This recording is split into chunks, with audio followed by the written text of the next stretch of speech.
नमस्ते. मी प्राध्यापक doctor Abasu Shinde, academic counsellor, IGNOU regional centre Pune या ठिकाणाहून आपल्याशी संवाद साधत आहे. ब्लॉक 2-3 या अनुषंगाने GDP आणि दीर्घ कालावधीमध्ये किंमत पातळी कशा पद्धतीने निश्चित होऊ शकते, याच टप्प्यानंतर पुढच्या टप्प्यामध्ये आपण GDPच्या अनुषंगाने किंवा एकूण अर्थव्यवस्थेवरती इन्फ्लेशन आणि डिफ्लेशनच्या अनुषंगाने युनिट 7 मध्ये आपण आज चर्चेला घेतलेला महागाईची संकल्पना, प्रकार आणि मोजमाप म्हणजेच inflation, concept, types and measurement याचं मोजमाप कशा पद्धतीने करता येईल किंवा महागाई जरी असेल तरी अर्थव्यवस्थेमध्ये ही महागाई कशा पद्धतीची असते, किती प्रमाणात ती बदलू शकते, वाढू शकते आणि त्याचे प्रकार एकूणच कशा पद्धतीचे असतील या अनुषंगाने या ठिकाणी आज चर्चेला घेतलेले काही विषय आहेत.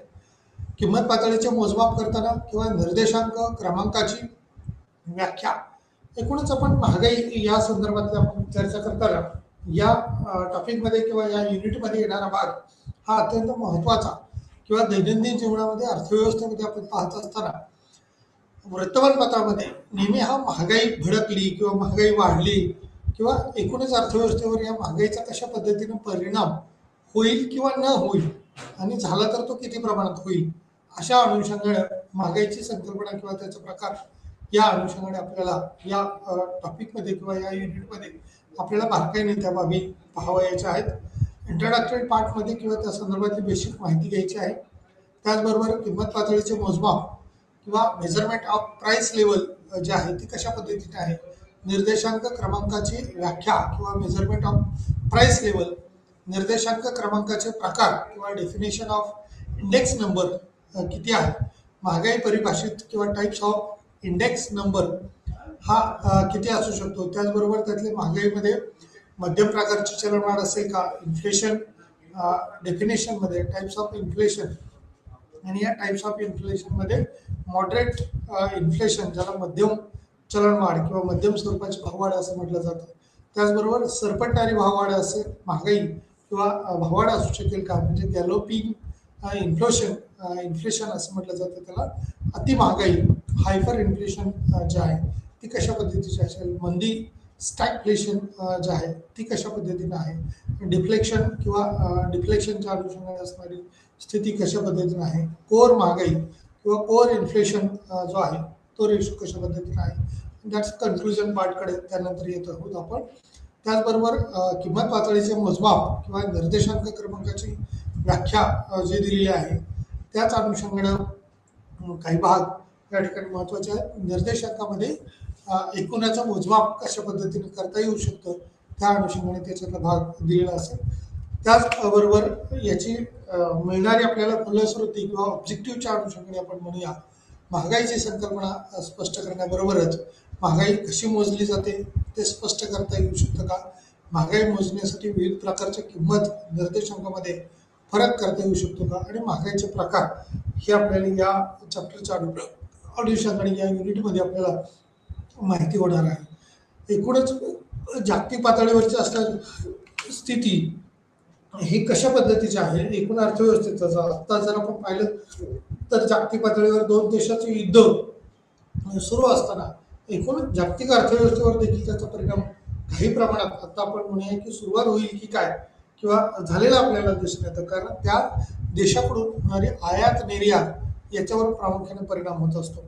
म्हणजे त्या देशावरती जिथं युद्धजन्य स्थिती आहे किंवा युद्ध चालू आहेत अशा परिसरामध्ये किंवा अशा देशामधली महागाईची स्थिती ही वेगळ्या पद्धतीची असते किंवा त्या ठिकाणची अति महागाई आपण म्हणूया ती वाढलेली असते, कारण त्या ठिकाणची साधनसामुग्री ही नष्ट झालेली असते किंवा कमी पडलेली असते आणि इतर देशाचा असणारा आयात निर्यात विषयक धोरण ही संबंधित देशाबरोबरचं सुस्थितीत राहील असं सांगता येत नाही, त्याच्यातही बदल होतील. म्हणजेच महागाई हा शब्द आपण जसं वर्तमानपत्रात पाहतो त्या अनुषंगाने अर्थव्यवस्थेवर तसेच त्याच्या प्रतिकूल परिणामामुळे याचं महत्त्व हे कशा पद्धतीने दिसून येतं किंवा त्याच्या टप्प्यावर एक प्रश्न उद्भवू शकतो का किंवा महागाई कशा प्रकारे होती, आपल्या दैनंदिन जीवनावर त्याचा काय परिणाम होऊ शकतो.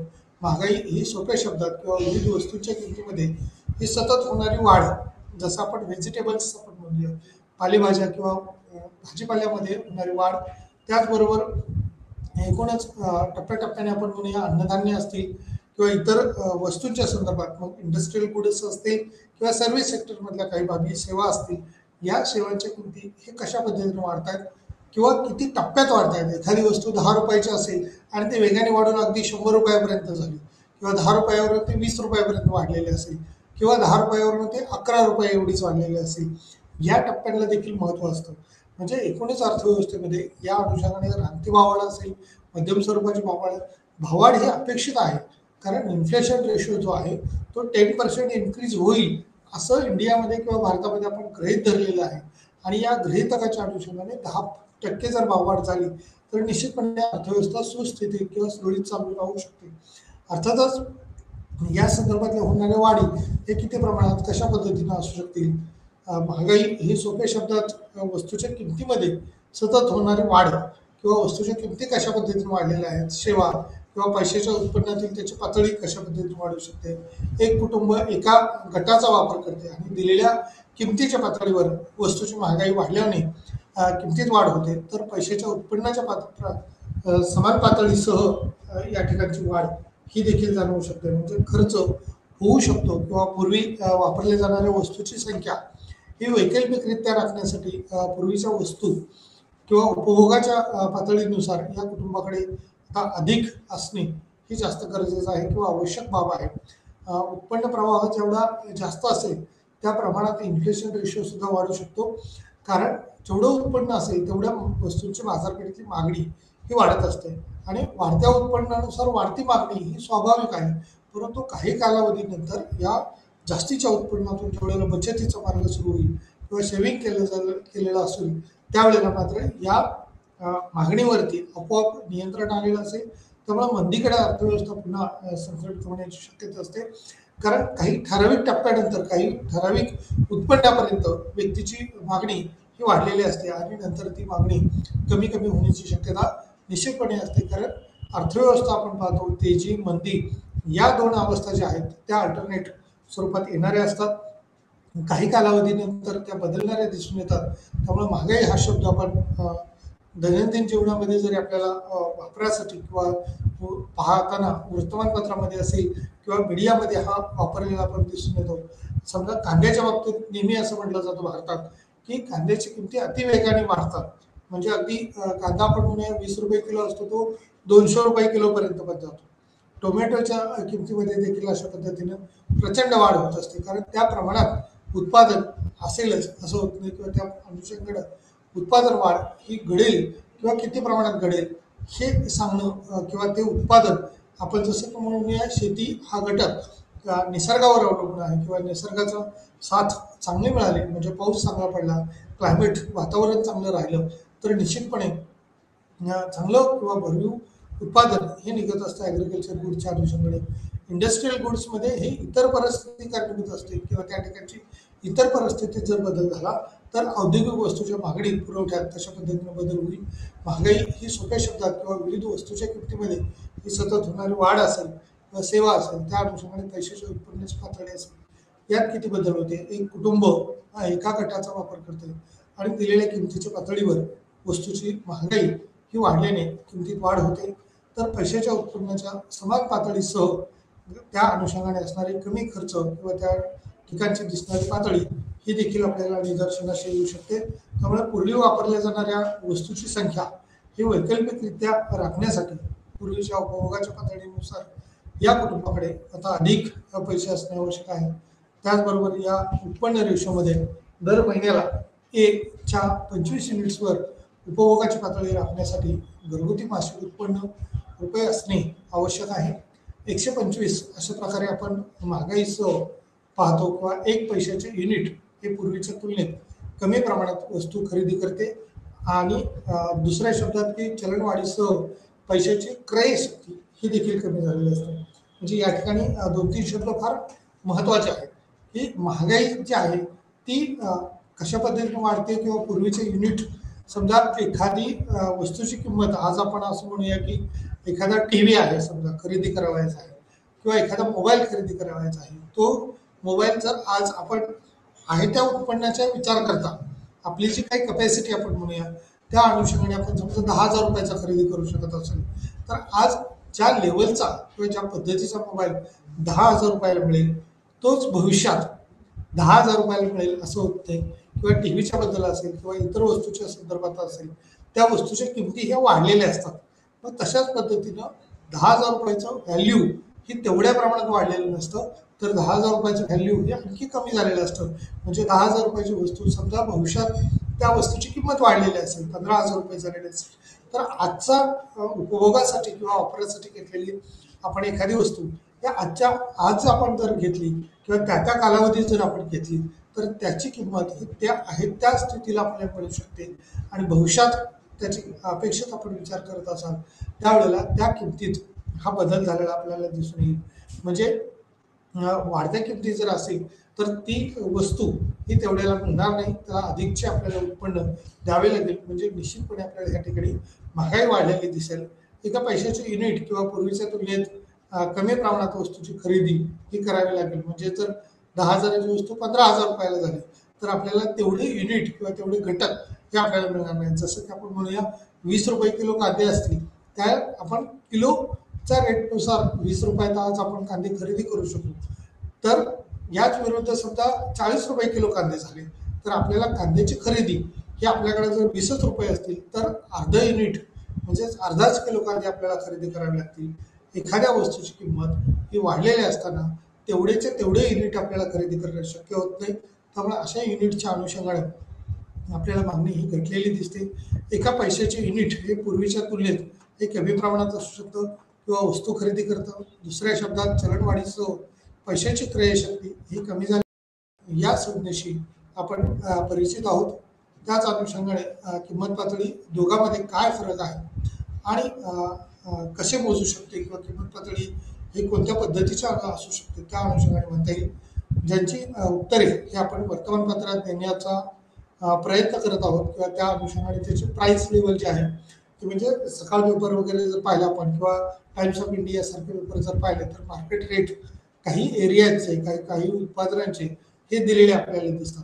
किंवा न्यूज चॅनल्स जे वेगवेगळे आहेत किंवा गव्हर्नमेंटचा ऑथराईज चॅनल्स जर आपण पाहिला तर दूरदर्शन याच्यावरती बाजारभाव सांगितले जातात आणि याच्यामुळं बाजारपेठेतल्या वस्तूंच्या किमती किंवा सर्वसाधारण किंमत पातळी कशा पद्धतीची असेल त्याच्या संदर्भातली एक माहिती ही सर्वसाधारण समजते. किंमत पातळीचे मापन किंवा उत्पादनाची किंमत या संज्ञेशी आपण परिचित आहोत. त्याच अनुषंगाने किंमत पातळी किंवा दोघांमध्ये काय फरक आहे आणि कशा पद्धतीने मोजू शकतो, त्याच पातळीत किती बदल होऊ शकतो, ज्याची उत्तरे हे आपण वर्तमान काळात किंवा देण्याचा हा प्रयत्न करत असतो किंवा त्या अनुषंगाने कसे बदल हे झालेले असतात. निर्देशांक किंवा क्रमांकाची व्याख्या करताना इंडेक्स नंबर ही एक संकल्पना आहे जी आपल्याला ए मधील बदलाशी तुलना करण्यास ही सक्षम करते. भिन्न परंतु संबंधित दोन किंवा अधिक कालखंडातील चलांचा समूह हा देखील होऊ शकतो. त्याच अनुषंगाने किंमत निर्देशांकाचा वापर हा किमतीच्या सामान्य पातळीतील बदलाची तुलना करण्यासाठी केला जातो. वस्तूचा समूह सामान्यतः किंमत निर्देशांक किमतीतील बदलांना सूचित करतो आणि त्याचबरोबर निर्देशांक किंवा क्रमांकाची व्याख्या इंडेक्स नंबर ही एक संकल्पना आहे जी आपल्याला ए मधील बदलाची तुलना करण्यास सक्षम होऊ शकते किंवा भिन्न वस्तूचं उत्पादन देखील त्या अनुषंगाने दिसून येऊ शकतं. संबंधित दोन किंवा अधिक कालखंडातील चलांचा समूह किंमत निर्देशांकाचा वापर किमतीच्या सामान्य पातळीतील बदलाची तुलना करण्याच्या अनुषंगाने त्याच्यात झालेला बदल हा आपल्याला प्रामुख्याने दिसतो. वस्तूचा समूह किंवा सामान्यतः किंमत पातळीचा निर्देशांक हा किमतीत कितीनं बदल करू शकतो, किंमत पातळी कशा असेल, इंडेक्स नंबर ही एक संकल्पना आहे आणि भिन्न भिन्न वस्तूच्या संदर्भात दोन किंवा अधिक कालखंडातील चलांचा समूह हा किमतीच्या अनुषंगाने एकत्र विचारात घेतला जातो किंवा त्या संदर्भातल्या किमती या एकत्र दर्शवलेल्या आपल्याला पाहायला मिळतात. आता हा निर्देशांकाचे प्रकार जर आपण पाहिले तर त्या अनुषंगाने समाविष्ट वस्तू आणि सेवा त्याचबरोबर वस्तू आणि सेवांच्या प्रत्येक श्रेणीसाठी नियुक्त केलेले वजन हे खरं तर भिन्न भिन्न स्वरूपाचं असू शकतं. कारण कोणत्याही वस्तूचं मेजरमेंट करताना त्याला असणारं जे काय आपण म्हणूया कपडा जर उदाहरणासाठी घेतला आपण कापड तर कापड हे मीटरमध्ये असेल आता याला मेजरमेंट करण्यासाठी मीटर टेप आपण वापरतो. त्याचबरोबर दूध समजा मोजायचं असेल तर आपल्याला ते लिटरमध्ये मोजलं जातं. आणि या लिटरच्या अनुषंगाने त्याच्या वाढलेल्या किमती किती असतील, एखादा कपडा आपण मीटरमध्ये म्हणतो त्यावेळेला त्या मीटरमध्ये बदल झालेला असेल. कांदे आपण आता सांगितलं त्यावेळेला किलोग्रॅममध्ये आपण म्हणूया, साखर म्हणूया आपण किलोग्रॅममध्ये आपण म्हणूया, चहा पावडर असेल ती किलोग्रॅममध्ये म्हणूया. या वस्तूच्या किमती साधारण किती वाढतात किंवा कशा पद्धतीने बदलतात त्या संदर्भातले असणारा निर्देशांक हा निश्चित करावा लागतो किंवा त्याचा काही भार आपण म्हणूया ठरवून घ्यावा लागतो. आणि त्या घाऊक किंमत निर्देशांक WPI असेल किंवा ग्राहक किंमत निर्देशांक असेल, दोन्ही किंमत निर्देशांकाच्या दृष्टीने हा भिन्न आहे किंवा समाविष्ट वस्तू आणि सेवा या अनुषंगाने देखील बाबी काही विचारात घ्यावे लागतील. त्यामुळे वस्तू आणि सेवांच्या प्रत्येक श्रेणीसाठी नियुक्त केलेले वजन आणि किमतीत घाऊक असो किंवा किरकोळ विचाराच्या संदर्भात असो हा निर्देशांक आपल्याला विचारात घ्यावा लागतो. त्याचबरोबर निर्देशांक किंवा क्रमांकाचे प्रकार या अनुषंगाने देखील आपल्याला काही बाबी ह्या महत्त्वाच्या किंवा सुस्पष्टपणे जाणवतात. त्यामुळे जोपर्यंत किंमत निर्देशांकाचा संबंध विचारात घेतला जातोय तोपर्यंत त्या अनुषंगाने किंमत घाऊक असो किंवा किरकोळ असो ही विचारात घेतलीच पाहिजे आणि विचारात घ्यावी लागते. त्याचबरोबर समाविष्ट वस्तू आणि सेवा किंवा वस्तू आणि सेवांच्या प्रत्येक श्रेणीसाठी नियुक्त केलेले वजन, त्याला असणारा जो काही भार आपण म्हणूया लिटरमध्ये असेल, मीटरमध्ये असेल किंवा सेवेच्या संदर्भात वेळेनुसार सेवा असेल किंवा त्याच्या अनुषंगाने आपण वैद्यकीय क्षेत्रातली सेवा जर पाहिली, शैक्षणिक क्षेत्रातली सेवा जर पाहिली तर त्याच्यामध्ये असणारा फरक हा आपल्याला दिसून येईल. त्याचबरोबर निर्देशांकाचा असणारा क्रमांकाचे प्रकार, निर्देशांक संख्या त्यांच्या उद्देशानुसार आणि विविध प्रकारचे असू शकतो किंवा पद्धत. जोपर्यंत किंमत निर्देशांक संबंध आहे, किमतीचे दोन मुख्य प्रकार आहेत आणि किंमत निर्देशांक किंवा घाऊक निर्देशांक हा देखील त्या ठिकाणी दर्शवलेला आहे. ग्राहक निर्देशांक त्या अनुषंगाने CPI दोन्ही किंमत निर्देशांकाच्या दृष्टीने भिन्न बाबी ह्या दिसून येतात. समाविष्ट वस्तू आणि सेवा किंवा वस्तू आणि सेवांच्या प्रत्येक श्रेणीसाठी नियुक्त केलेले वजन आणि किमती घाऊक असो की किरकोळ असो या संदर्भातली मांडणी ही निश्चितपणे दिलेली असते. निर्देशांक क्रमांकाचे प्रकार किंवा त्या अनुषंगाने होणारे बदल हे दर्शवलेले आपल्याला दिसून येतात. त्याचबरोबर सर्व वस्तू आणि सेवांचा विचार करणे शक्य नसल्यामुळे वेळ आणि संसाधन मर्यादा नमुन्याच्या आधारे निर्देशांक क्रमांकाचा अंदाज हा लावला जातो. सर्वेक्षण 2 किंवा निर्देशांकाचे संख्यात्मक मूल्य यावर अवलंबून असते. त्याचबरोबर भिन्न असेल तर 3 घटक, उदाहरणार्थ निर्देशांकाचे बांधकामात समाविष्ट वस्तू, प्रत्येक वस्तूला नियुक्त केलेले वजन आणि किंमत निर्देशांकाचे आधारभूत वर्ष हा देखील खूप महत्त्वाचा घटक आहे.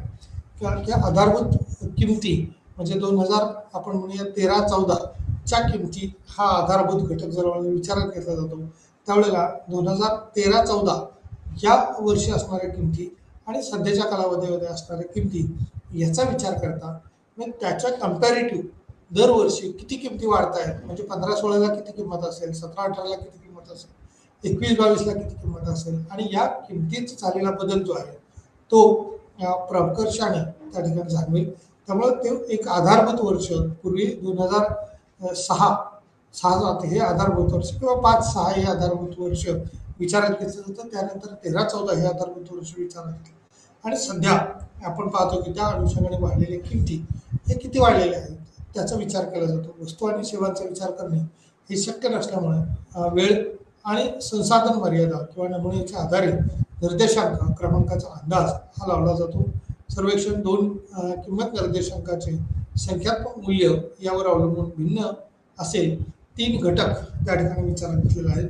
निर्देशांकाच्या अनुषंगाने प्रत्येक वस्तूला नियुक्त केलेले वजन आणि किंमत निर्देशांकाचे आधारभूत वर्ष अशा प्रकारे 2 किंमत निर्देशांकाची तुलना करताना आपण वरील गोष्टी किंवा या बाबी प्रकर्षाने जाणवतात त्याचा विचार केलेला असतो. त्यामुळं या अभ्यासाच्या अनुषंगाने किंवा निर्देशांकाच्या अनुषंगाने क्रमांकाबद्दल अधिक तपशीलवार चर्चा अर्थशास्त्राच्या अनुषंगाने किंवा सांख्यिकीय पद्धतीत मांडलेली आहे. घाऊक किंमत निर्देशांक WPI ही एक घाऊक वस्तूच्या प्रतिनिधिक टोपलीची किंमत आहे. हा निर्देशांक किंवा घाऊक बाजारात वस्तू आणि सेवांच्या किमतीतील बदल हा मोजतो किंवा त्या अनुषंगाने मांडलेला आहे. भारतात WPI आर्थिक सल्लागार विभागाच्या कार्यालयाने प्रकाशित केले आहे. उद्योग आणि अंतर्गत व्यापाराला प्रोत्साहन, त्याच अनुषंगाने वाणिज्य आणि उद्योग मंत्रालय, भारत सरकार यातून आलेली काही माहिती आपण विचारात घेतलेली आहे. WPIच्या अनुषंगाने ही वस्तूच्या प्रातिनिधिक टोपलीची किंमत आहे. हा निर्देशांक किंवा घाऊक बाजारात वस्तू म्हणजे होलसेल माल आपण ज्यावेळेला म्हणतो आणि किरकोळ वस्तू ज्यावेळेला म्हणतो, एखाद्या मोठ्या बाजारपेठेतून होलसेल शॉपमधून किंवा जिथून प्रोडक्शन झालेलं आहे तिथं खरं तर वस्तू आपल्याला स्वस्त मिळायला हवी, परंतु डायरेक्ट ज्यावेळेला किरकोळ पद्धतीनं आपला 1-2 क्वांटिटीच्या अनुषंगाने किंवा 4 क्वांटिटी आपण घेतो त्यावेळेला ती वस्तूची किंमत देखील तेवढीच असते. परंतु मोठ्या बल्कच्या अनुषंगाने आपण म्हणजे ट्रकचं ट्रक एखादं उत्पादन असेल ते खरेदी केलं जात असेल किंवा क्विंटल असेल, 5 क्विंटल असेल, 10 क्विंटल असेल, अशा स्वरूपाचं उत्पादन ज्यावेळेला आपण खरेदी करतो, त्याची मागणी करतो, त्यावेळेला आपल्याला ते कमी दराने किंवा या व्यापाऱ्याला कमी दराने मिळतं आणि तोच डिस्ट्रीब्युटर पुन्हा नंतर ज्यावेळेला वितरण करतो त्यावेळेला पुढच्या टप्प्यामध्ये याची किमती ह्या वाढलेल्या दिसतात किंवा तुलनात्मकरित्या याची किंमत काही प्रमाणात वाढलेली दिसते, बदललेली दिसते आणि त्या सेवांच्या अनुषंगाने किमतीतील बदल हे मोजले जातात किंवा झालेले दिसून येतात. भारतात WPI आर्थिक सल्लागार विभागाच्या कार्यालयाने प्रकाशित केले आहे किंवा उद्योग आणि अंतर्गत व्यापाराला प्रोत्साहन, वाणिज्य आणि उद्योग मंत्रालय, भारत सरकार त्या अनुषंगाने असणारी किंमत किंवा कशा पद्धतीने दर्शवली ते या ठिकाणी दिसेल. त्याचबरोबर या ग्राहक किंमत निर्देशांकाच्या अनुषंगाने CPI किंवा ग्राहक किंमत निर्देशांक वस्तूच्या सामान्य किमतीच्या पातळीमध्ये कालांतरे बदल मोजतो आणि सेवा किंवा ज्या वापरासाठी कुटुंब घेतात, CPI म्हणजे त्याला कन्झ्युमर प्राइस इंडेक्स असं म्हणतो किंवा ग्राहक किंमत निर्देशांक जो आहे तो भारतात मोठ्या प्रमाणावर वापरला जातो. CPIच्या अनुषंगाने महागाईचे समाविष्ट आर्थिक निर्देशांक म्हणून विचारात घेतले जातात. एक साधन म्हणून RBI द्वारे महागाई लक्षणीय करण्यासाठी किंवा किंमत स्थिरतेचे निरीक्षण करण्यासाठी सरकार त्याचबरोबर कर्मचाऱ्यांना महागाई भत्त्याच्या अनुक्रमणिकेच्या अनुषंगाने त्यात बदल केलेला असतो. म्हणून राष्ट्रीय खात्यासाठी डिप्लेटर किंवा CPI सेंट्रल स्टॅटिस्टिक्सने प्रकाशित केले आहे कार्यालय. त्याचबरोबर CSO हा भारत सरकारच्या अनुषंगाने म्हटलेला घटक आपण विचारात घेतलेला आहे. CSOच्या अनुषंगाने देखील त्याच्यात मोठ्या प्रमाणात बदल झालेले असतात. त्यामुळे ग्राहक किंमत निर्देशांक हा CPI किंवा ग्राहक किंमत निर्देशांक वस्तूच्या सामान्य किमतीच्या पातळीमध्ये कालांतराने झालेले बदल हे मोजलेले असतात आणि सेवा ज्या वापरासाठी कुटुंबे घेतात CPI क्रमांक दिलेला असतो आणि भारतात मोठ्या प्रमाणावर वापरले जाते. महागाईचे समाविष्ट असणारे आर्थिक निर्देशांक म्हणून विचारात घेतले जातात. एक साधन म्हणून RBI द्वारे महागाई ही लक्षणीयरित्या किंवा त्या अनुषंगाने किंमत स्थिरतेचे निरीक्षण करण्यासाठी त्याचा विचार केलेला असतो. कर्मचाऱ्यांना महागाई भत्त्याच्या अनुक्रमणिकेसाठी किंवा म्हणून राष्ट्रीय खात्यासाठी किंवा डिप्लेक्स CPI सेंट्रल स्टॅटिस्टिक्सने प्रकाशित केले आहे.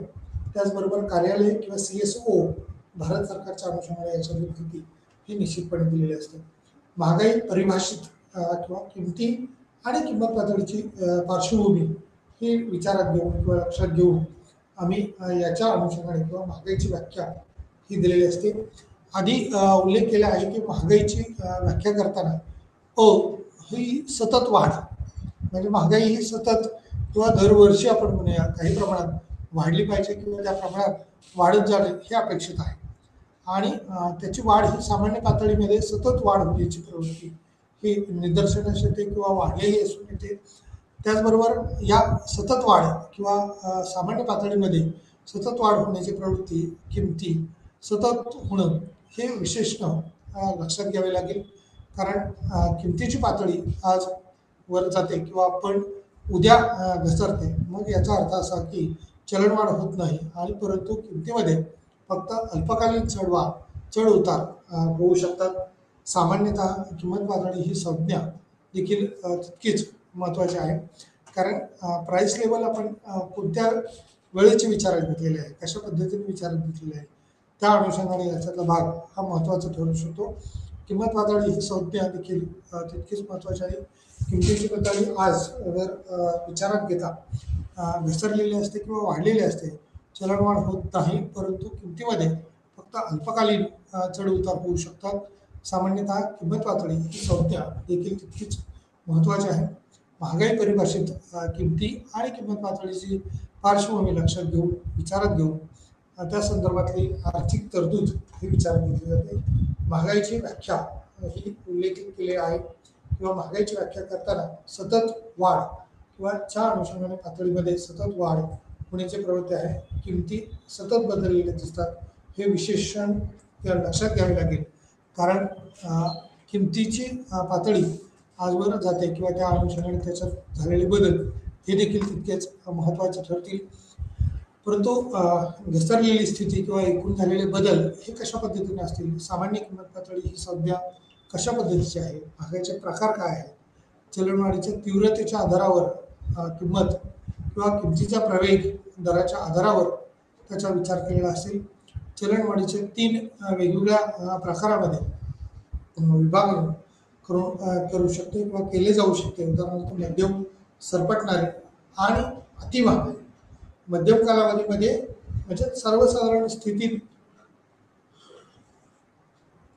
म्हणजे 10 रुपयावरून 12 रुपये किंवा 13 रुपयेपर्यंत किंमत वाढणं किंवा एखाद्या वस्तूची किंमत ही 5,000 रुपये असेल आणि ती 5,000वरून 5,500 रुपये अशी किंमत झाली तर ही मध्यम स्वरूपाची वाढ आहे असं आपण म्हणू शकतो किंवा ती किंमत वाढ होईल.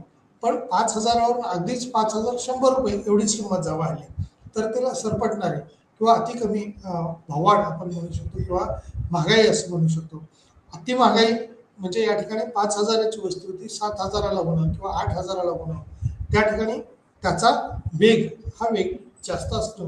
म्हणजे 10-20% 40% 50% आपण म्हणूया. 5-10% नाही आहे, 20% नाही आहे, तर त्यापेक्षा जास्त म्हणजे 50% वाढ असेल, 70% वाढ असेल, 100% वाढ असेल. 5,000ची किंमत वस्तू एखादी 10,000ला होणं म्हणजे याला अति महागाई आपण म्हणूया. त्या अनुषंगाने काही वस्तूच्या बद्दल ह्या किमती वाढलेल्या दिसतात. अर्थव्यवस्था त्या अनुषंगाने आपण बदललेली दिसते. संबंधित संकल्पना किंवा ज्याची आपण चर्चा करतोय त्या अनुषंगाने या किमती या सतत वाढलेल्या असतात. संबंधात वाढ ही मध्यम स्वरूपाची असताना किंवा मध्यम चलनवाढ जेव्हा आपण म्हणतो, जेव्हा सामान्य किंमत पातळी हळूहळू परंतु स्थिरपणे वाढते, जेव्हा ते वाढ किंवा बदल झालेले असतात ते ओळखले जातात. मध्यम चलनवाढ किंवा भारताच्या बाबतीत चलनविषयक धोरण समिती जी आहे ती MPC किंवा वार्षिक 4% दराने महागाईचे लक्ष्य हे निर्धारित केले जाते. उद्दिष्टानुसार चलनवाढ ही 2 ते 6%च्या मर्यादेबाहेर असू शकते किंवा असू नये. म्हणजे 2% ते 6% पर्यंत ही खरं तर विचारात घेतलेली भाववाढ आहे किंवा मध्यम स्वरूपाची भाववाढ त्याला म्हटलेलं आहे. म्हणजे ती कमी असावी किंवा 10%पेक्षा जास्त नसावीच. त्या अनुषंगाने जेव्हा अर्थव्यवस्थेतल्या किमती वाढतात बदलतात त्याचा संपूर्ण उत्पादन प्रक्रियेवर परिणाम होत असतो. म्हणजे एखादी वस्तूचं उत्पादन करावं किंवा करू नये ही उद्योजकांना निश्चित करण्याच्या अनुषंगाने महागाईचा दर आपल्याला विचारात घ्यावा लागतो. कारण जेवढी जास्त महागाई असेल तेवढा उत्पादनासाठी येणारा कच्च्या मालाचा किंवा उत्पादनाचे 4 घटक भूमी, श्रम, भांडवल आणि संयोजक या 4ही घटकाची असणारी मागणी ही बदललेली असते किंवा त्याच्या किमतीमध्ये तशा पद्धतीने बदल झालेला असतो. म्हणजे या किमतीत झालेल्या बदलामुळं अर्थव्यवस्था कशा पद्धतीने कार्य करेल किंवा त्या अनुषंगाने त्याच्यातले होणारे बदल हे निश्चित होतील का, किती प्रमाणात बदल होतील, कोणत्या घटकावर बदल होतील हे आपल्याला अनुभवणं किंवा पाहणं हे महत्त्वाचं ठरू शकेल. 4% असणारी भाववाढ किंवा 2 ते 6% असणारी भाववाढ ही विचारात घेत असताना त्याच्या मर्यादा ह्या देखील आपल्याला विचारात घ्याव्या लागतात. म्हणजे चलनवाढीची स्थिती ही मध्यम चलनवाढ असू शकते, जेव्हा त्याच्यातले स्थित्यंतर होतील किंवा त्याच्यातले बदल होतील ते आपल्याला निदर्शनास येतील. एक मिनिट.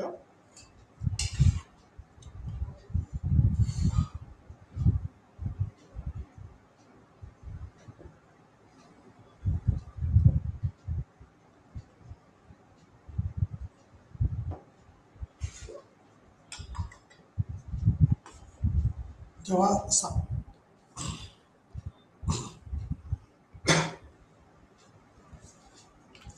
जेव्हा सामान्य पातळीवरची किंवा मध्यम स्वरूपाची वाढ आपण विचारात घेत असताना महागाई विचारात घ्यायची. सरपटणारी महागाई म्हणजे सामान्य किंमत पातळीतील वाढीचा स्थिर आणि बऱ्यापैकी उच्च दर म्हणून ओळखला जातो किंवा त्या अनुषंगाने त्याच्यात झालेले बदल. सरपटणारी महागाई किंवा चलनवाढीचा दर हा दोन आकडी असतो. म्हणजेच या ठिकाणी आपण पाहतोय की मध्यम स्वरूपाची वाढ ही अपेक्षित आपण विचारात घेतली जाते आणि त्यानंतर दोन आकडी दर म्हणजेच 10%, 11%, 20%, 30%, 40% अशा पद्धतीचा प्रतिदर हा सरपटणारी महागाईचा दर म्हणून ओळखला जातो. काही वेळा अगदी 3 आकड्यापर्यंत म्हणजेच 200% हा सरपटणारी महागाईचा दर हा वाढण्याची शक्यता असते. ब्राझील आणि अर्जेंटिना सारख्या काही लॅटिन अमेरिकन देशांनी अनुभवलेला आहे. म्हणजे जसं की इंधनाचे दर आपण ज्यावेळेला पाहतो त्यावेळेला 1970च्या दशकात 100%हून अधिक महागाईचा दर हा वाढलेला दिसतो किंवा तशा पद्धतीने बदल हा झालेला दिसतो. त्यामुळे सरपटणारी महागाई असेल, सामान्य किंमत पातळीतील वाढीचा दर असेल, तो कशा पद्धतीने असेल, बऱ्यापैकी उच्च दर म्हणून ओळखले जातो. त्यात सरपटणारी महागाई किंवा चलनवाढीचा दर हा विचारात घेऊन तो बदललेला दिसून येतो. त्याचबरोबर त्या अनुषंगाने असणारी दर दोन आकडी किंवा दोन अंकी दर हा विचारात घेतला जाईल. काही वेळा अगदी 3 अंकापर्यंत म्हणजे 20% ब्राझील आणि अर्जेंटिनासारख्या काही लॅटिन अमेरिकन देशांनी सुद्धा अनुभवलेला आहे किंवा त्या अनुषंगाने 1970च्या दशकात 100%हून अधिक महागाईचा दर हा वाढलेला दिसतो किंवा तशा पद्धतीने तो बदल हा झालेला अनुभवायला मिळतो आपल्याला. सरपटणारी महागाई किंवा सामान्य किंमत पातळीतील बदल वाढीचा स्थिर आणि बऱ्यापैकी उच्च दर म्हणून ओळखला जातो. सरपटणारी महागाई किंवा चलनवाढीचा दर हा दोन अंकी किंवा त्या अनुषंगाने तसा बदललेला आपल्याला अनुभवायला मिळत असल्याचं दिसून येतं. काही वेळा अगदी 3 अंकापर्यंत म्हणजेच 200% असेल ब्राझील आणि अर्जेंटिनासारख्या काही लॅटिन अमेरिकन देशांनी अनुभवला आहे किंवा 1970च्या दशकात 100%हून अधिक महागाईचा दर हा वाढलेला आहे.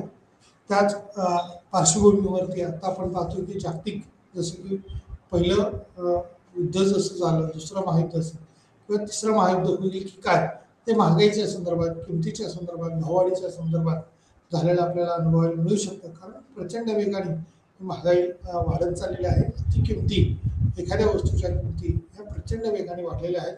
तर काही म्हणजे दुर्मिळ वस्तू असतील किंवा चैनीच्या वस्तू असतील त्या वस्तूंच्या किमती वाढलेल्या आहेत. सर्वसाधारण वस्तूच्या किमती त्या तुलनात्मकरित्या तेवढ्या वेगाने वाढलेल्या दिसत नाहीत किंवा काही प्रमाणात आपण म्हणूया की अन्नधान्याच्या किमती सुद्धा दुप्पट झालेल्या आपल्याला दिसतात.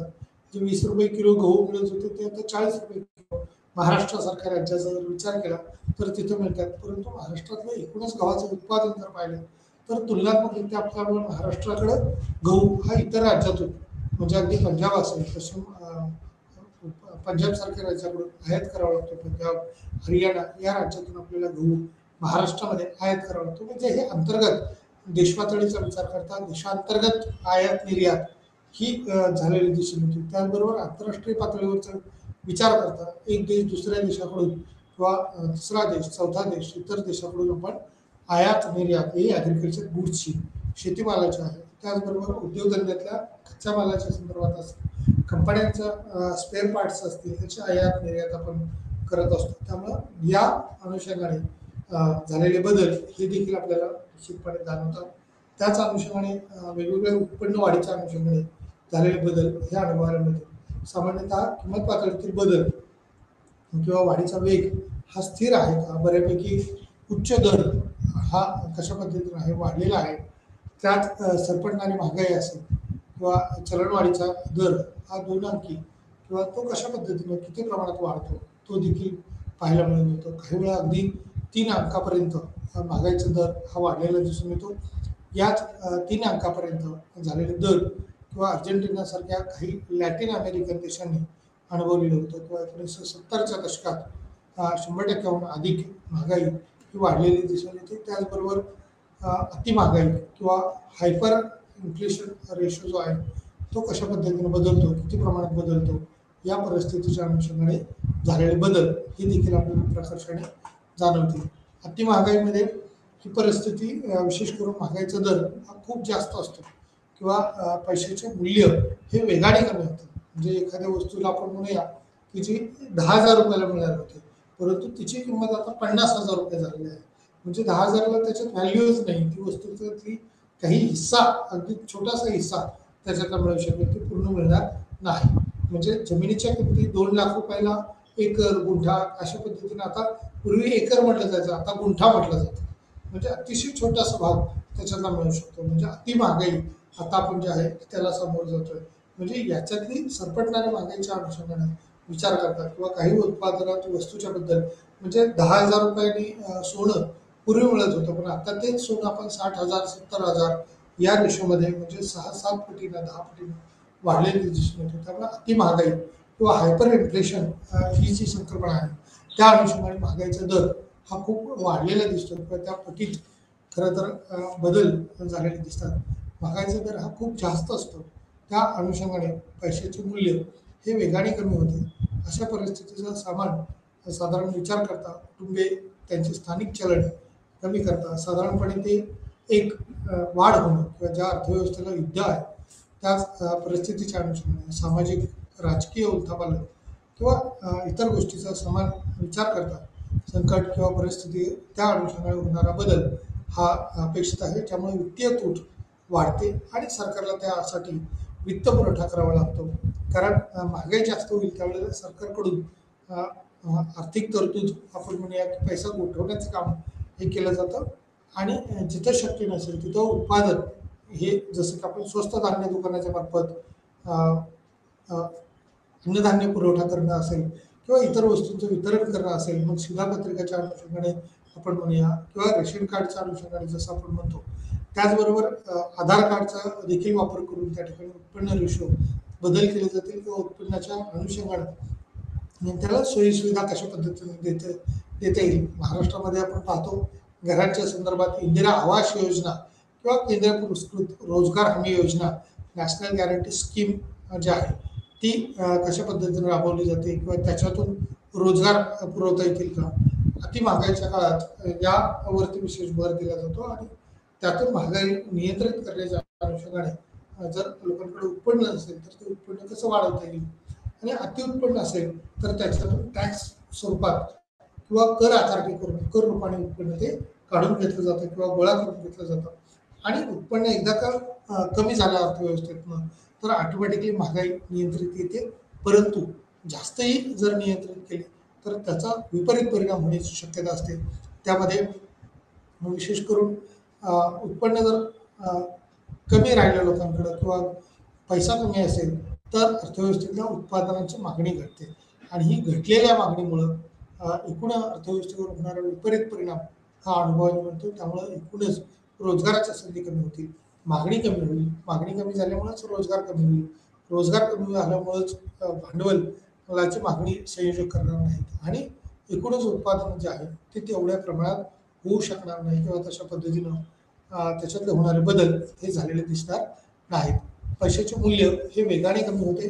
अशा परिस्थितीचा समान विचार करता कुटुंबे त्यांचे स्थानिक चलन कमी करतात. साधारणपणे ते एक बदल झालेले दिसून येतो. त्यामुळं अर्थव्यवस्थेला युद्धे आणि त्यांचे परिणाम हे सामाजिक राजकीय उलथापालथ हे झालेले दिसून येईल. त्याचबरोबर इतर गोष्टीचा समान विचार करता संकट या परिस्थितीत रहिवाशांवर कर लादणे असेल फार कठीण आहे किंवा सरकार ज्यामुळे वित्तीय तूट वाढते आणि सरकारला त्यासाठी वित्त पुरवठा करावा लागतो. मुख्यत्वे लादण्याऐवजी किंवा त्या पैशाच्या अनुषंगाने बदल करता स्टॅगफ्लेशन बरोबरच इन्फ्लेशन हा शब्द देखील विचारात घेतला जातो. अशा परिस्थितीला सूचित करतो जिथे एक अर्थव्यवस्था ही अतिशय मंद गतीने किंवा शून्य दराने वाढते आणि किंमत पातळी वाढत राहतात. स्टॅगफ्लेशनचे दुष्परिणाम म्हणजे बेरोजगारी वाढणं असेल किंवा त्यात वाढ किमती किंवा महागाई हे कमी करण्याच्या अनुषंगाने डिझाईन केलेल्या कृती म्हणून आर्थिक कोंडी वाढवते.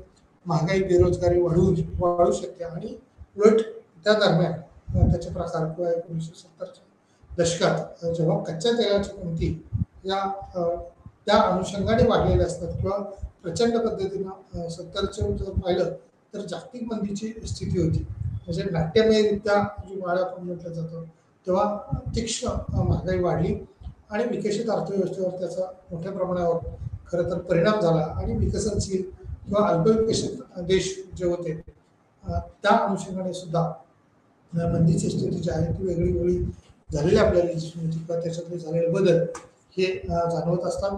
स्टॅग्फ्लेशनच्या अनुषंगाने झालेले बदल किती प्रमाणात किंवा कशा पद्धतीने होतील. डिप्लेशनमध्ये चलनवाढ ही अशी परिस्थिती आहे की जिथे किमतीच्या पातळीत सातत्याने घट होत असते, जिथे पुन्हा सातत्यपूर्ण आणि किंमत पातळीतील हे शब्द लक्षात घ्यावे लागतील किंवा अशा प्रकारे घट हे एकाच वस्तूची किंमत ही अपस्फीतीय म्हणता येणार नाही. नोटाबंदीची परिस्थिती किंवा जेव्हा एकूण मागणी एकूण पुरवठ्यापेक्षा कमी असते तेव्हा उद्भवते अशा प्रकारे डिप्लेशन, उत्पादनात घट, बेरोजगारी वाढवणे आणि सामान्यद्वारे दर्शवलेली स्थिती ही देखील अनुभवायला येते. आर्थिक क्रियाकलाप हे मंदावणं किंवा त्यात होणारे बदल हे दिसून येतील. ओर महागाई किंवा क्षणिक किंवा तात्पुरती किंमत वाढवून टाकल्यानंतर चलनवाढीचे मोजमाप विचारात घेतलं तर अंदाजे एकूण चलनवाढ आकड्यावर परिणाम करू शकतात, जे कदाचित काही ठिकाणी शक्य होत नाही किंवा महागाई ही तात्पुरती काढून टाकून वास्तविक चलनवाढीचे म्हणजे अर्थव्यवस्थेत सरकार ज्या वेळेला अशा पद्धतीनं महागाई नियंत्रित करत असतो किंवा महागाई कमी व्हावी यासाठी प्रयत्न करतो त्यावेळेला ती एक तात्पुरती मलमपट्टी आपण म्हणूया, तात्पुरती अर्थव्यवस्था स्थिर करण्याचा प्रयत्न करतो. परंतु दीर्घकालीन नियोजन जर केलं तर महागाईचं दर हे राजकोषीय धोरण त्याचबरोबर चलनविषयक धोरण, चलनविषयक धोरण म्हणजे RBI कडून राबवलेलं किंवा केंद्रीय बँकाकडून राबवलेली धोरणं असतील याच्यातील समतोल ज्या ठिकाणी साधला जातो त्याच ठिकाणी महागाई नियंत्रित होऊ शकते. परंतु यातील चढउतार जसे वाढत जातील म्हणजे अर्थव्यवस्थेत सरकारकडून येणारं उत्पन्न जास्त असेल तशा पद्धतीने याच्यात झालेले बदल हे दिसतील. क्षणिक किंवा तात्पुरती किंमत काढून टाकल्यानंतर चलनवाढीचे मोजमाप हे विचारात घेतलं जातं किंवा एकूण चलनवाढ आकड्यावर हे परिणाम करू शकतात.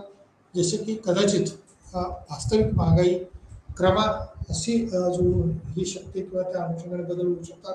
महागाई ही तात्पुरते काढून टाकून वास्तविक चलनवाढीचे मूल्यांकन करणे हे मानलं जातं की त्याचबरोबर अस्थिरता भारतात मूळ चलनवाढ किमतीच्या आधारावर मोजली जाते.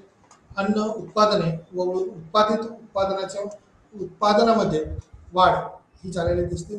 कृषी वस्तू, इंधन आणि ऊर्जा आणि अन्न उत्पादनाचा समावेश त्याच्यामध्ये केलेला असतो.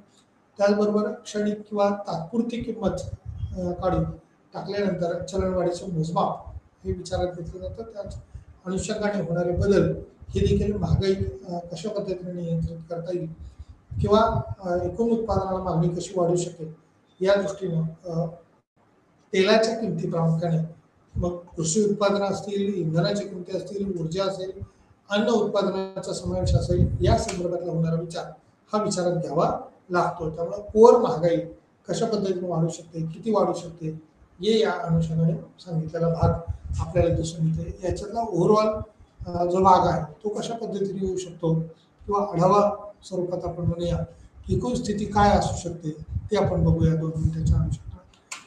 त्याचबरोबर महागाई हा शब्द ज्यावेळेला आपण वर्तमानपत्रात ऐकतो किंवा देशभरामध्ये त्याची चर्चा असते, मीडिया मोठ्या प्रमाणावर सांगत असतो त्यावेळेला तो विशिष्ट एरियामधली महागाई जशी असते, कदाचित एखाद्या एरियामध्ये मग पुण्यामध्ये असेल, मुंबईमध्ये असेल, दिल्लीमध्ये असेल, कलकत्तामध्ये असेल, कदाचित किमती त्या ठिकाणी वाढलेल्या असतील, परंतु त्या किती कालावधीसाठी वाढलेल्या आहेत, एखाद्या दिवसासाठी, आठवड्यासाठी, महिन्यासाठी, या काही विशिष्ट कालावधीसाठी जर वाढलेल्या असतील तर त्याला तात्पुरत्या स्वरूपाची आपण महागाई म्हणू शकतो.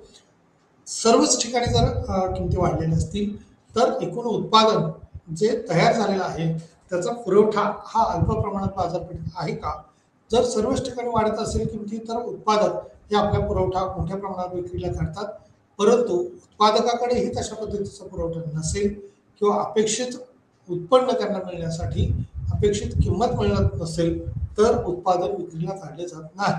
मग ते दीर्घकाळाने काढले जातं किंवा आणखी किमती वाढतील या अनुषंगाने उत्पादक आपले बाजार वस्तू आहे तसंच मार्केटमध्ये ठेवतात किंवा आहे तसंच उत्पादक आपल्या गोडाऊनमध्ये त्या वस्तू ठेवतात, परंतु दीर्घकाळामध्ये या वस्तूंचं उत्पादन हे जे काही झालेलं आहे त्याचा पुरवठा आपल्याला करावा लागतो. अन्नधान्यामध्ये बाबत जर बोलायचं झालं किंवा त्याचा विचार करताना आपल्याला 50% किंवा 60% उत्पादन हे आपल्याला आपल्या त्या उत्पादकाकडे उपभोगासाठी आवश्यक असतं. कारण एकूण भारतातली जर एकूण लोकसंख्या जर पाहिली तर शेतीत कार्यरत असणारी लोकसंख्या ही जवळपास 55% लोकसंख्या आहे. म्हणजे एकूण उत्पादनामध्ये अन्नधान्याचं उत्पादन ज्यावेळेला विचारात घेतो त्यावेळेला त्यातलं 50-60% उत्पादन हे आपल्याला आपली उपजीविका पूर्ण करण्यासाठी उत्पादक हे आपल्या स्वतःकडे ठेवत असतात. त्याचबरोबर जो काही माल पुरवठा केलेला आहे, ज्याचं उत्पादन पुरवठा झालेला आहे, त्या उत्पादनातून आलेला पुरवठा या अनुषंगाने असणारी मागणी आणि त्याला असणारी बाजारातली किंमत किंवा त्या अनुषंगाने होणारी महागाई, किमतीतला झालेला बदल, तो महागाईचा टप्पा किती गाठला जाईल, कशा पद्धतीने गाठला जाईल, किती टक्के महागाई वाढू शकेल, या अनुषंगाने आपण याच्यातला आढावा घेण्याचा प्रयत्न केलेला आहे. म्हणजे महागाई या शब्दाचा सोप्या शब्दात किंवा विविध वस्तूच्या किमतीमध्ये सतत होणारी वाढ हा विचारात घेतलेला आहे. सेवा किंवा पैशाच्या उत्पन्नाची पातळी पाहता एक कुटुंब एका गटाचा वापर करते आणि दिलेल्या किमतीच्या पातळीवर वस्तूची महागाई वाढल्याने किमती वाढ होते. तर पैशाच्या उत्पन्नाच्या समान पातळीसह त्या अनुषंगाने असणारी किंमत पातळी ही बदललेली दिसते. त्याचबरोबर विशिष्ट वस्तू त्याच्यावर असणारा खर्च त्या अनुषंगाने होणारे बदल हे देखील दिसून येतील. पूर्वी वापरल्या जाणाऱ्या वस्तूची संख्या ही वैकल्पिकरित्या राखण्यासाठी किंवा त्या अनुषंगाने असणारे बदल हे उपभोगाच्या पातळीनुसार या पातळीत तशा पद्धतीने बदल झालेले दिसतात. पूर्वीच्या उपभोगाच्या पातळीत किती प्रमाणात बदल झालेला आहे, त्या कुटुंबाकडे त्याच्यातला बदल अपेक्षित किती आहे, त्या अनुषंगाने देखील आपल्याला यात काही विचार हे निश्चितपणे मांडलेले आपल्याला दिसून आले किंवा तसे विचार हे दिसत आहेत. कारण घरातल्या उपभोगाच्या वस्तूच्या किमती जशा वाढतात तसे चैनीच्या वस्तूच्या किमती वाढतात, ट्रान्सपोर्टिंगच्या अनुषंगाने किमती वाढलेल्या असतात आणि या किती प्रमाणात वाढतील, कशा पद्धतीने वाढतील त्याचं विश्लेषण या अनुषंगाने दिलेलं दिसून येतं. या युनिटच्या अनुषंगाने किंमत पातळीचे मापन हे उत्पादनाची किंमत या संज्ञेशी विचारात घेता शब्दाचा अर्थ काय आहे किंवा किंमत पातळी या दृष्टीनं दोघांमध्ये काय फरक आहे, त्या बरोबर ती किती प्रमाणात बदलू शकते, ज्याची उत्तरे यामध्ये विचारात घेतलेली आहेत. वर्तमानात देण्याचा प्रयत्न याच्यात केलेला आहे. त्याचबरोबर किंमत पातळी ही कशा पद्धतीने असेल, किती प्रमाणात असेल, निर्देशांक क्रमांकाची संख्या, व्याख्या, इंडेक्स त्या अनुषंगाने दिलेले आहे, जे आपल्याला एक मधील बदलाची तुलना करण्यास सक्षम करते. भिन्न परंतु संबंधित दोन किंवा अधिक कालखंडातील चलांचा समूह किंमत निर्देशांकाचा वापर हा किमतीच्या सामान्य पातळीतील बदलाची तुलना करण्याच्या अनुषंगाने केला जातो. त्याचबरोबर वस्तूचा समूह हा सामान्यतः किंमत निर्देशांक किंवा किमतीतील बदलांना हा सूचित करतो किंवा त्या अनुषंगाने तसे बदल हे झालेले दिसतात. निर्देशांक क्रमांकाची व्याख्या, इंडेक्स नंबर ही एक संकल्पना आहे जी आपल्याला ए मधील बदलाची तुलना करण्यास सांगत असते किंवा दर्शवित असते आणि त्या अनुषंगाने भिन्न परंतु संबंधित दोन किंवा अधिक कालखंडातील चलांचा समूह याच्यात विचारात घेतला जातो. किंमत निर्देशांकाचा वापर किंवा किमतीतील बदलाचा परिणाम हा देखील झालेला दिसून येतो. निर्देशांक किंवा क्रमांकाचे प्रकार, निर्देशांक संख्या त्यांच्या उद्देशानुसार आणि विविध प्रकारचे असू शकतात. पद्धत, जोपर्यंत किंमत निर्देशांकाचा संबंध आहे किंवा किमतीचे दोन मुख्य प्रकार आहेत आणि निर्देशांक किंवा उदाहरणार्थ घाऊक किंमत निर्देशांक WPI आणि ग्राहक किंमत निर्देशांक, दोन्हीमध्ये किंमत किंवा त्या अनुषंगाने असणारा निर्देशांकाच्या दृष्टीनं त्याच्यातले होणारे बदल हे कशा पद्धतीने असतील ते दर्शवले जातील किंवा समाविष्ट वस्तू आणि सेवा किंवा वस्तू आणि सेवांच्या प्रत्येक श्रेणीसाठी नियुक्त केलेले वजन किंवा किमती या कशा पद्धतीने असतील, घाऊक असो किंवा किरकोळ किंमत असो ही विचारात घेतली जाते.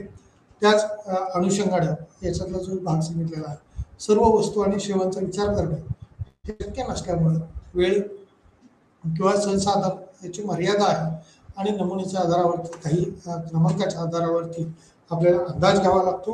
बाजारपेठेतल्या वेगवेगळ्या पुणे, मुंबई, दिल्ली, कलकत्ता अशा प्रमुख शहरांमधल्या एक अंदाज घेतला जातो, सर्वसाधारण किमती विचारात घेतल्या जातात, आधारभूत वर्ष विचारात घेतलं जातं आणि याच अनुषंगाने त्या किमती कशा पद्धतीने आहेत किंवा किती प्रमाणात बदलू शकतील ते दर्शवण्याचं कार्य यातून केलं जातं.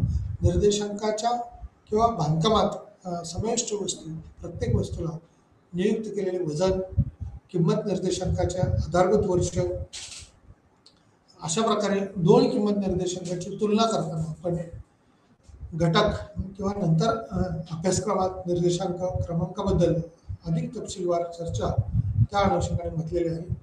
अर्थशास्त्रासाठी सांख्यिकीय पद्धती किंवा त्या अनुषंगाने असणारे बदल हे देखील दर्शवलेले आपल्याला दिसून येतात. त्यामुळे सर्व वस्तू आणि सेवांचा विचार करणे शक्य नसल्यामुळे वेळ आणि संसाधन मर्यादा नमुनेच्या आधारे निर्देशांक क्रमांकाचा अंदाज लावला जातो. सर्वेक्षण दोन किंवा किंमत निर्देशांकाचे संख्यात्मक मूल्य यावर अवलंबून आहे. भिन्न असेल किंवा तीन घटक याच्यात विचारात घेतलेले आहेत. निर्देशांकाच्या बांधकामात किंवा त्या अनुषंगाने समाविष्ट वस्तू, प्रत्येक वस्तूला नियुक्त केलेले वजन आणि किंमत निर्देशांकाच्या आधारभूत वर्ष या अनुषंगाने देखील काही भाग हा विचारात घेतला जातो किंवा तसे बदल त्याच्यामध्ये दिसून येतात.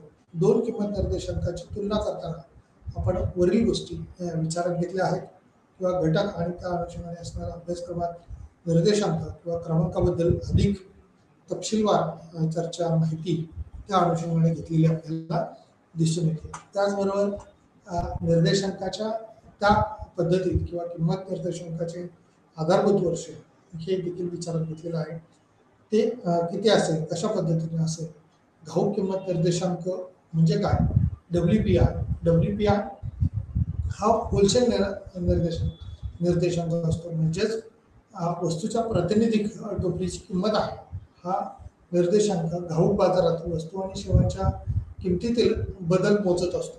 आणि भारतात किंवा WPI होलसेल प्राइस इंडेक्स हा सल्लागार विभागाच्या कार्यालयाने प्रकाशित केलेला आहे आणि उद्योग आणि अंतर्गत व्यापाराला प्रोत्साहन आणि उद्योग मंत्रालय किंवा वाणिज्य आणि उद्योग मंत्रालयाच्या मार्फत हा WPI निर्देशित केला जातो किंवा त्या संदर्भात माहिती ही मांडली जाते. त्यामुळे WPI कडून येणाऱ्या बाबी ह्या निश्चितपणे विचारात घेतल्या जातात, तशी मांडणी त्याची केली असते. त्यामुळे घाऊक किंमत निर्देशांक हा किती असेल किंवा किती असू शकतो याचाही सर्वसाधारण भारत सरकारकडून किंवा भारत सरकारच्या वाणिज्य आणि उद्योग मंत्रालयाकडून त्याची मांडणी, उहापोह हा निश्चितपणे केला जातो. त्यामुळे घाऊक किंमत निर्देशांकातला असणारे बदल हे होऊ शकतील का, किती प्रमाणात होऊ शकतील ते दर्शवलेले आपल्याला दिसून येतात. त्याचबरोबर ग्राहक किंमत निर्देशांकामध्ये CPI ग्राहक किंमत निर्देशांक आणि वस्तूच्या सामान्य किमतीच्या पातळीमध्ये कालांतराने बदल मोजतो आणि सेवा किंवा ज्या वापरासाठी कुटुंबीय घेतात. ग्राहक CPI क्रमांक भारतात मोठ्या प्रमाणावर वापरले जाते. महागाईचे समष्ट आर्थिक निर्देशक म्हणून एक साधन म्हणून विचारात घेतलं जातं. RBI द्वारे महागाई लक्षणीय करण्यासाठी किंमत स्थिरतेचे निरीक्षण करण्याबरोबरच त्याच कर्मचाऱ्यांना महागाई भत्त्या किंवा अनुक्रमणिकेच्यासाठी त्याच अनुषंगाने असणाऱ्या राष्ट्रीय खात्यासाठी डिप्लेक्टर CPI सेंट्रल स्टॅटिस्टिक्सने प्रकाशित केले आहे किंवा कार्यालयाच्या अनुषंगाने CSO हा कशा पद्धतीने आहे आणि CPI कशा पद्धतीने आहे त्या अनुषंगाने देखील दर्शवलेला भाग आपल्याला दिसून येईल. ग्राहक किंमत निर्देशांक हा कसा असेल. याचबरोबर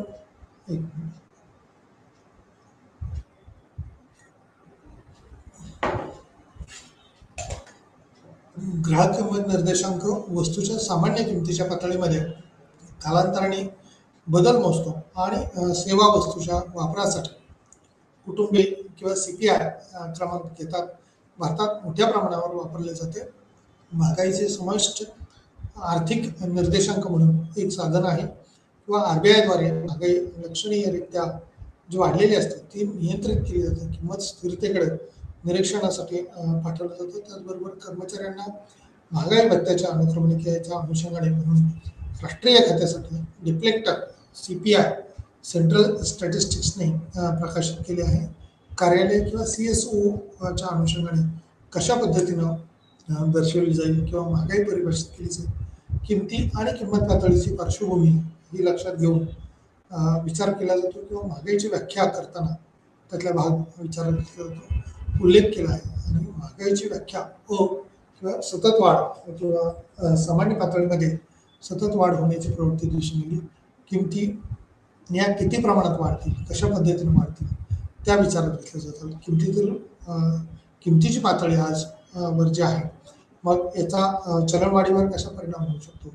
किमतीमध्ये फक्त अल्पकालीन चढ उतार याच्यामुळं फारसा बदल होत नाही किंवा सामान्य किंमत पातळी ही ठेवण्याचं काम सरकार नेहमी करत असतं किंवा सरकारचा तो प्रयत्न असतो. सर्वसाधारण किंमत पातळी असावी. सर्वसाधारण किंमत पातळी जर असेल तर उत्पादक किंवा उद्योजक यांना प्राप्त नफा हा मिळत असतो किंवा अपेक्षित नफाही मिळत असतो आणि ग्राहकाच्या दृष्टीने आपल्याला त्यांनाही अपेक्षित उत्पन्न मिळत असतं. परंतु मधला जो व्यापारी आपण म्हणूया त्याचाही सर्वसाधारण स्थिती चाललेली असते. परंतु अति किंमत वाढतात त्यावेळेला त्या वाढलेल्या किमतीनुसार म्हणजे पुरवठा कमी झाला तरी किमती वाढतील. वाढलेल्या किमतीमुळं व्यापारी आपला नफा वाढवण्याची शक्यता असते आणि ग्राहक हा आणखी महागाईला सामोरं जातो. त्यामुळं ग्राहकाच्या दृष्टीने याचा तोटा हा जास्त होत असतो. कोणत्याही परिस्थितीत आपण पाहतो की ग्राहकाला हा अंतिम उपभोक्ता आपण ज्यावेळेला पाहतो त्यावेळेला अंतिम उपभोक्त्याला त्याचा मोबदला जास्त द्यावा लागत असेल तर अर्थव्यवस्थेतल्या संतुलन हे बिघडलेलं दिसतं. त्यामुळं आयात निर्यातीवर त्याचा मोठ्या प्रमाणात प्रभाव जाणवतो किंवा तसा परिणाम हा झालेला दिसतो. त्यामुळे महागाईचे प्रकार ज्यावेळेला आपण पाहतो त्यावेळेला उदाहरणार्थ मध्यम स्वरूपाची महागाई असेल की काही आपल्याला अपेक्षित आहे परंतु सरपटणारी आहे, परंतु ती वाढत चाललेली आहे, वेगाने वाढते. आणि अति महागाई आहे. या अति महागाईमुळं जे आपण म्हणूया की गळेकापूस स्पर्धा सुरू झालेली असते आणि या गळेकापूस स्पर्धेमुळं महागाई जी आहे ती तीव्र वेगाने जी वाढते ती कशा पद्धतीने असेल, तिच्यातला होणारा बदल हा किती असू शकतो. मध्यम स्वरूपाची असेल किंवा सरपटणारी असेल, अति महागाई असेल, तर या तीन प्रकाराच्या अनुषंगाने महागाई ही मोजली जाते. प्रामुख्याने या तिन्ही प्रकारामध्ये दिसून येणारी महागाई ही अर्थव्यवस्था कोणत्या स्थितीत आहे किंवा अर्थव्यवस्था कशा पद्धतीने कार्यान्वित होत आहे हे दर्शवण्याचं काम करत असते. कोणत्याही देशामध्ये या अर्थव्यवस्थेत कशा पद्धतीने बदल होईल, किती प्रमाणात बदल होईल ते निर्दिष्टित केले जाते किंवा तशा पद्धतीने ते दर्शवलेलं असतं असं आपल्याला अनुभवायला येतं.